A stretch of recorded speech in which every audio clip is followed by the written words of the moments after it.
Olá, muito boa noite. Estamos de volta com Frente a Frente, que recebe hoje o presidente do PSD, Gilberto Kassab. E essa semana em que a Câmara dos Deputados concluiu a votação da reforma eleitoral e decidiu pela volta das coligações para as eleições proporcionais. Isso significa que pode juntar ali aquele monte de partideco para conseguir uma vaga na Câmara dos Deputados. O Congresso, no passado, lá em 2017, tinha aprovado uma reforma contra as coligações, para que cada partido mostrasse a sua força nas urnas, independentemente ali se ia ter que juntar 10 para conseguir uma vaga, enfim, cada um seguiria sozinho. Presidente, como é que o senhor vê essa volta das coligações? O Senado vai manter? O que o senhor já andou conversando aqui em Brasília essa semana? Eu vejo com muita preocupação, Denise, porque a coligação que existe apenas no Brasil é uma excrescência da política brasileira. Você vota no candidato desse partido e acaba elegendo o candidato desse partido. Que vai ser adversário no plenário. Exatamente. No plenário, nas eleições municipais, não tem lógica nenhuma. Em 2017, o Congresso eliminou a coligação nas eleições proporcionais. E agora que as eleições estão se aproximando, nas municipais nós já tivemos essa experiência, foi muito bem sucedida. Nos municípios diminuiu o número de partidos.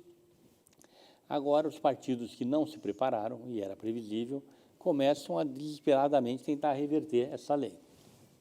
Eu espero realmente que o Senado possa segurar o que foi aprovado na Câmara para o bem do Brasil. Não é para o bem do meu partido, nem de outro partido qualquer. É interessante o senhor falar que foi bem sucedida esta experiência, né, das eleições municipais, mas aqui a gente vê que os deputados consideram que foi mal sucedida, porque eles alguns não se reelegeriam sem a tal coligação partidária, né? Porque eles usaram como cobaias os vereadores, né? E aí já viu, perigo de não reeleição tem que mudar a lei. Mas, Maria, o grande erro dos parlamentares é que eles entendem que essa reforma precisa ser feita de tal maneira que seja boa para eles. É isso. O senhor até falou isso num almoço ontem, na frente do dos próprios empreendedorismo. parlamentares. Pois é, o Não, senhor mas disse assim, essa é a olha, realidade. os senhores acham que a reforma só interessa a vocês, É. mas, na verdade, interessa aos eleitores, a você que está em casa nos Lógico. assistindo, interessa, porque são as regras do jogo que vão escolher os Agora, representantes eu escolhi o da meu população. representante. É, não é? e aí, o que ele saiu ali daquela conversa ontem? Eles entenderam o recado? Eu acho que sim, porque é tão óbvio, Denise. Nós precisamos criar um sistema justo, transparente, não é? Coerente.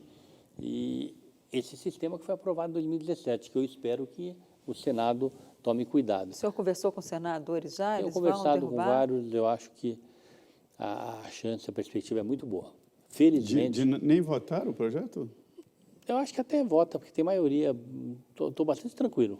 É um projeto que tem como base essa história da coligação, que muda algumas datas lá de posse, mas isso é não é bobagem. tão importante, né? Não, é até importante, mas o básico é não mudar a reforma de 2017, que permitiu a eliminação das coligações. Pois é, os grandes partidos ficaram contra e agora os partidos decidiram... essa reforma é contra os partidos organizados. Essa reforma ela é contra quem faz política com P maiúsculo. Ela favorece uma aglomeração de partidos, onde nenhum deles procura ter trabalho partidário, nenhum deles procura criar renovação na política, não é espaço para jovens, para mulheres, não é, para a diversidade. E, portanto, com essa perspectiva, eu acho que o Senado vai segurar. E qual foi o ponto que o senhor acha que foi positivo nessa reforma aprovada na Câmara?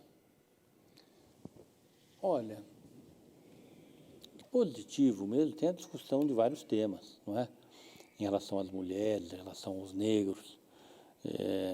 Hoje tem consenso na Câmara e no Senado de que as mulheres têm que ter aqueles 30% na chapa, mas não é obrigatório você preencher, porque no momento que você preenche, e se a mulher não tiver voto?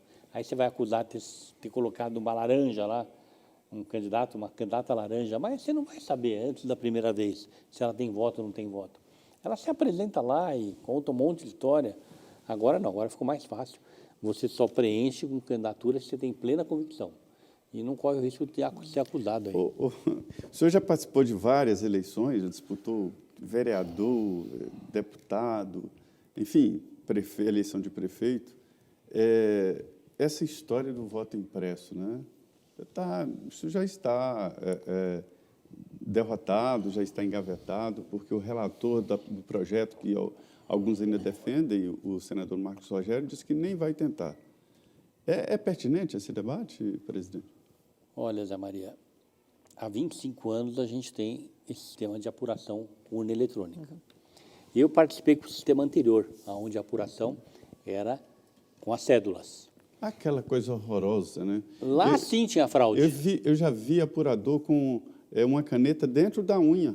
Isso. Aí ele preenchia ali, fazia de conta e preenchia. Sim. Qualquer voto em branco, ele punha lá o X. Isso. Então, e tinha muita fraude mesmo, muita. Eu acredito que com esse sistema de apuração, as fraudes diminuíram muito. O Brasil, Zé Maria, Denise, ele é admirado no mundo inteiro, na questão de tecnologia, em relação a 3 temas. A nossa declaração de imposto de renda, que é considerada a mais brilhante do mundo. Bancos. Ágil, né? A declaração ela é ágil, ela é confiável, nós não temos nenhum problema. Quase que automática, né? Exatamente. Depois, o nosso sistema bancário, Isso. que é privado, mas também é o público, também é admirado e considerado o melhor do mundo. Os grandes bancos internacionais vêm aqui para aprender, não é? Com a tecnologia dos nossos bancos. E, por fim, o nosso sistema de apuração. Nosso sistema de apuração não tem problemas. Eu já vivi isso aí como candidato, dirigente partidário, ministro da Ciência e Tecnologia. Participei, acompanhei, indiquei pessoas na questão das auditagens. Elas são perfeitas, têm transparências. É o teste de integridade, né? Exatamente. E, portanto, eu espero que o Senado ele não acompanhe a Câmara e permita a continuidade. O debate é ruim, né? Muito. O senhor falou... Não é boa qualidade. Muito. O Senado tem um projeto lá, que o senador Rodrigo Pacheco já disse que não vai mexer, e como esse outro projeto morreu na Câmara, e o Arthur Lira não quer mais saber da história, eu acredito efetivamente que esse tema está enterrado. Mas agora, o senhor falou em tecnologias admiráveis no país. O país está aí, o senhor foi ministro das Comunicações também, da Ciência e Tecnologia. Como é que o senhor está vendo essa discussão do 5G aqui no Brasil? Ela foi muito politizada, né, Denise? A questão da China, dos americanos. E o governo Bolsonaro, é ele que provocou essa polêmica, não é? Eu acredito que agora nós já superamos essa fase. Nós estamos já com uma legislação bem calibrada. Criou-se aí uma rede privada, uma rede pública, né? Para as questões... Sim, já devia há muito tempo ter uma rede pública. Exatamente. Né? Que está tranquilizando a todos. Os investimentos estão acontecendo. Eu acho que muito em breve nós vamos estar na internet das coisas, no mundo da internet das coisas, que é a chegada do 5G. Você podia falar só sobre essa rede pública? Ela será exclusiva, né? Será exclusiva, não é? Para os para órgãos serviços públicos e bancos públicos, Isso, exatamente. Mais confiável, né? Segundo eles, e aqueles que eu conversei, realmente aumenta a confiabilidade, mas é importante que seja restrita a essas questões, senão nós não temos uma nova estatal ineficiente, corrupta, né, cheia de emprego. Não é isso que a gente quer para o país. É uma rede pública e não uma estatal. Exatamente. Para gerir. Eu queria entrar um pouquinho também na questão dos militares. Essa semana tivemos Braga Neto na comissão lá da Câmara dos Deputados, na Comissão de Defesa Nacional, onde ele foi explicar que não tinha feito ali uma ameaça, né, com essa questão do desfile aí dos tanques na porta da Esplanada. Ele deu uma recuada, mas ele disse que não houve golpe militar, não tivemos uma ditadura na avaliação dele. Quer dizer, foi ali uma no cravo, outra na ferradura. Como é que o senhor vê a postura dos militares nesse período aí do governo do presidente Jair Bolsonaro, essa ocupação de cargos civis, enfim, essa inserção na vida política do país? Essa última manifestação, fica claro que foi um recuo. Pelo menos eu não tenho nenhuma dúvida. Não é? O ministro Braga Neto, ele recuou. Isso foi muito bom, né, para apaziguar os ânimos. E eu espero que cada vez mais as nossas Forças Armadas, no todo, tenham consciência de quanto é importante ela ficar restrita àquilo que são os seus serviços, às suas responsabilidades. Se isso acontecer, a gente volta à normalidade. Se não acontecer, nós vamos ter sérias dificuldades. Mas o Pois é. presidente, sempre que pode, usa ali as Forças Armadas, o meu exército, Mas, meu... mas, Denise, eu, por exemplo, no começo eu ficava assustado.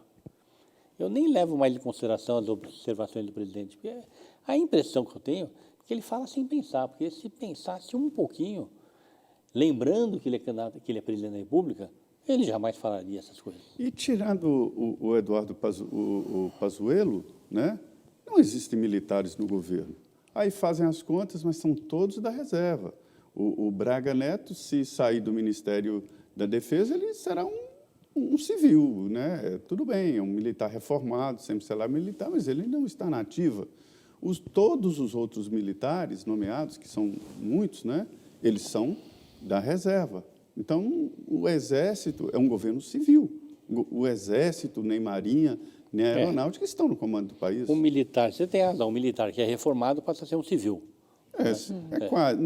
Ele nunca deixa de ser militar, porque ele é reformado, mas não está na ativa. Mas os militares Ele perde o que estão contato na ativa, com a caserna. alguns deles, nos últimos 2 anos e meio, tiveram manifestações, na minha ótica, incompreensíveis. O próprio Braga Neto, quando ele fez aquele termo público, né? Assinando em conjunto com os outros 3 ministros da Marinha, do Exército e da Aeronáutica, o não voto é? impresso. Acho que era uma manifestação indevida, agressiva, não é?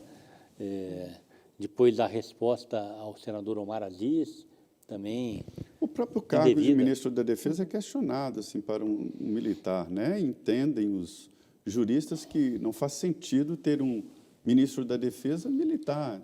Seria um Porque comandante. pesa para uma das forças, né, no caso. Todos acham Também. Não, É todos porque a acham estrutura do Ministério da Defesa foi feita, eu acompanhei esse debate, para ser ocupado por um ex-presidente da República, por um ex-presidente do Congresso, alguém que tivesse uma linha de atuação em todos os lados. Você tem toda a razão, mas os militares se excederam. E aqueles que estão na ativa, o Braga Neto se excedeu. Não é? Alguns outros militares que têm posição de comando também se excederam.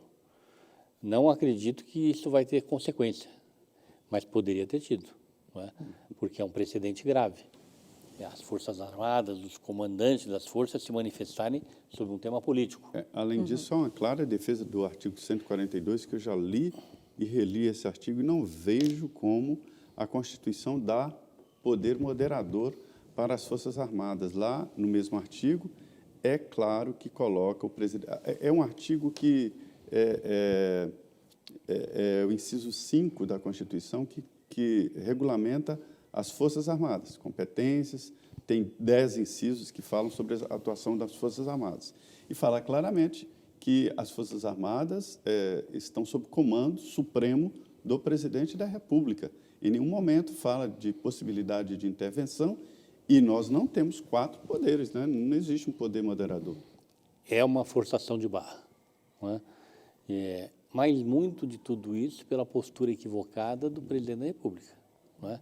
Mas juristas como o Ives Gandra e outros falam nessa possibilidade. Não é tão assim. Por falar em postura aí do presidente da República, como é que o senhor vê essa briga dele com o vice-presidente, o general Hamilton Mourão? Os dois chegaram ao ponto de não se cumprimentar numa audiência, numa solenidade militar na semana passada. Como é que o senhor avalia isso? É normal, essa disputa aí entre presidente e vice? Já tivemos lá atrás Dilma Rousseff e Michel Temer. Ela vivia desconfiada dele, acabou que sofreu um processo de impeachment. Como é que o senhor vê aí esse comportamento do general Mourão, que inclusive teve com o ministro Barroso e gerou mais desconfiança ainda por parte do presidente Bolsonaro? Denise, com muita preocupação. Sabe? Com muita preocupação. Eu acho que são conversas... Por quê? Porque eu entendo que você tem que ter raia própria para diversos atores, não é? As Forças Armadas, cada vez mais, têm que estar as suas atividades, os seus responsáveis circunscritos às razões de Estado. Isso é muito claro. É um debate importante e os bolsonaristas consideram o Mourão um traidor. Seria? Eu acho que Não acredito, não. Acho que aí o erro é mais dos bolsonaristas. Coitado do Mourão. Desde que ele assumiu, ele chamam ele de traíra. mal fala, mal se manifesta, poucas oportunidades lhe deram para ele prestar serviço. E pelo que eu acompanho, aonde foram dadas as missões que foram dadas a ele saiu muito bem, não é? Se posiciona bem, de uma maneira respeitosa. Eu acho que aí o equívoco está com os bolsonaristas. Muito bem, vamos agora no intervalo de 2 minutos, em seguida voltamos aqui, ao Frente a Frente, na Rede Vida. É isso?